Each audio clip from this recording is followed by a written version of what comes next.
So, as we're getting near to Halloween, let's take a moment to think about all the monsters or scary things that we've seen in the our Halloween special.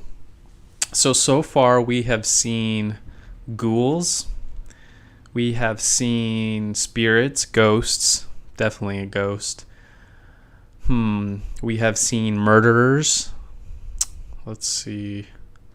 What else have we seen? We have seen monsters for sure. And that's Dr. Jekyll. Well, not Dr. Jekyll, but Mr. Hyde. Let's see, what else have we seen? And we have seen Satanists. So we've seen quite a bit of different things. It was only a matter of time until we saw witches. Now, I have never seen the movie that we are reviewing tonight before.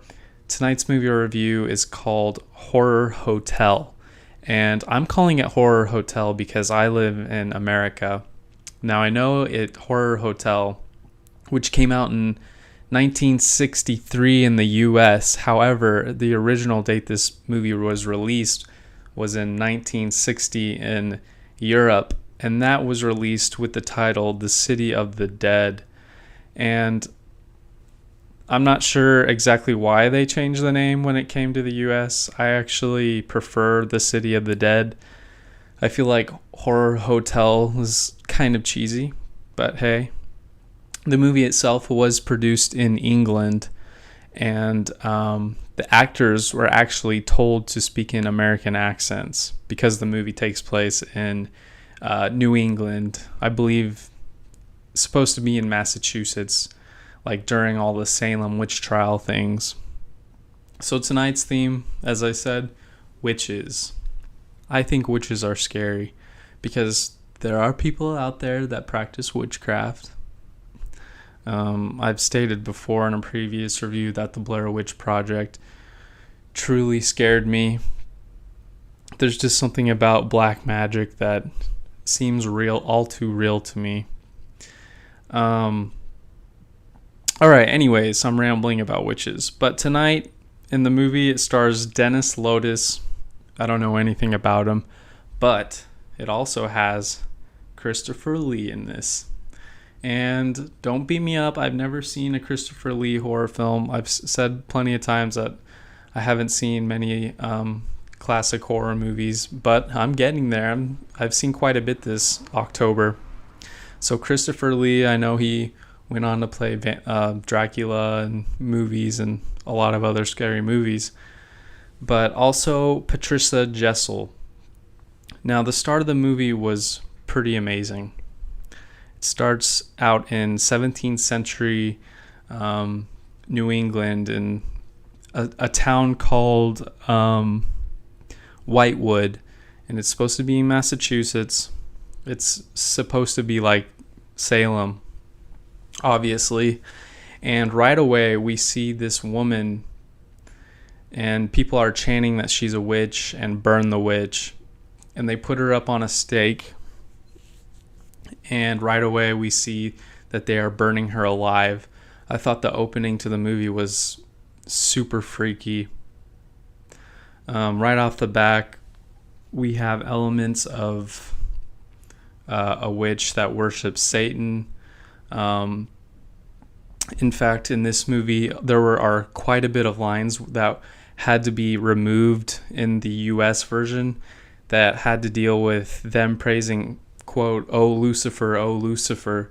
I guess in 1963, the US still couldn't handle things as heavy as, "Oh Lucifer" and hardcore devil worship chants and things like that.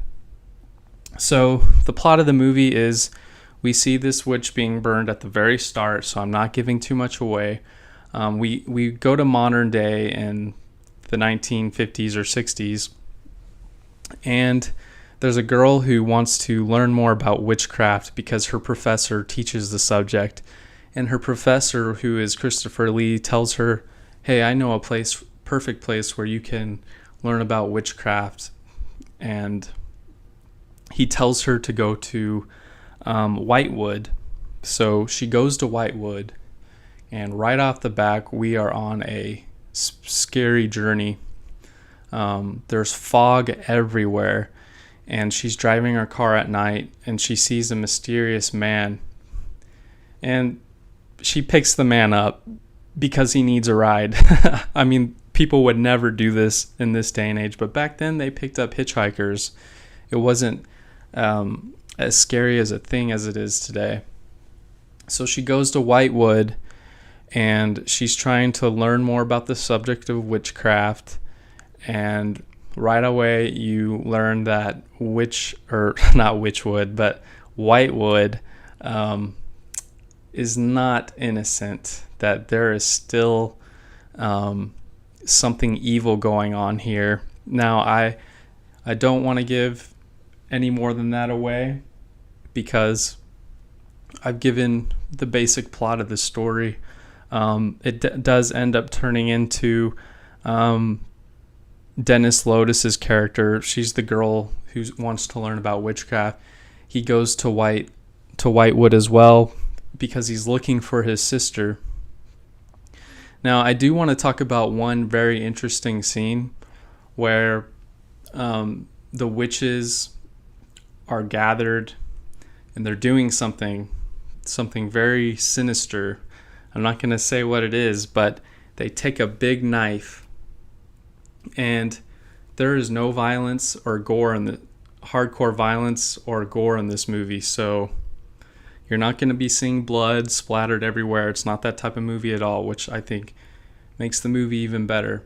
But you see a huge knife being pulled down on someone, and just as you think you're about to see something gruesome, it cuts scenes to a different knife cutting into a cake. Now, this is a technique that directors have used countless times in things today, but the usage of this technique, I feel like this might be one of the earliest times, because I don't always recognize these things, but this one really stood out to me because it was done so well. How you see the witch's knife going down, and then it cut scenes to a knife cutting into a cake. I just want to note that scene for people who really like noticing those type of things. So Whitewood has all the fog. It has a very creepy atmosphere. The witches, the Satanists. The movie was actually originally planned to be a television show starring Boris Karloff, but that idea was scrapped, and they obviously made it into a script that could be turned into a movie. I would definitely recommend you watch this movie. I had never heard of it. I didn't know anything about it, but it was a great witch movie, especially considering it came out in 1960. The movie was not a huge box office hit. However, it did make a little bit of a profit, so you can't really classify it as a failure. But anyways, we've done our witch movie of October. I don't know what's next on the list. We haven't done what are some more type of monsters? We haven't done a Wolfman. I don't know if I'm gonna do a Wolfman this year, this Halloween, because it's a little bit cheesy. I like to find the really good stuff, the stuff that's actually scary and not too dated, you know? Like, I'm not gonna do Frankenstein. There are plenty of reviews out there for that. But Halloween is so close, guys, and I don't know what I'm gonna be. I'm failing this year. But anyways, hit the subscribe button if you're enjoying my reviews. Next month I'll be going back to doing other genres, not just horror. But subscribe, hit a like, make a comment. I reply to every single comment, guys, so I love to interact with you. But anyways, have a good night and stay spooky.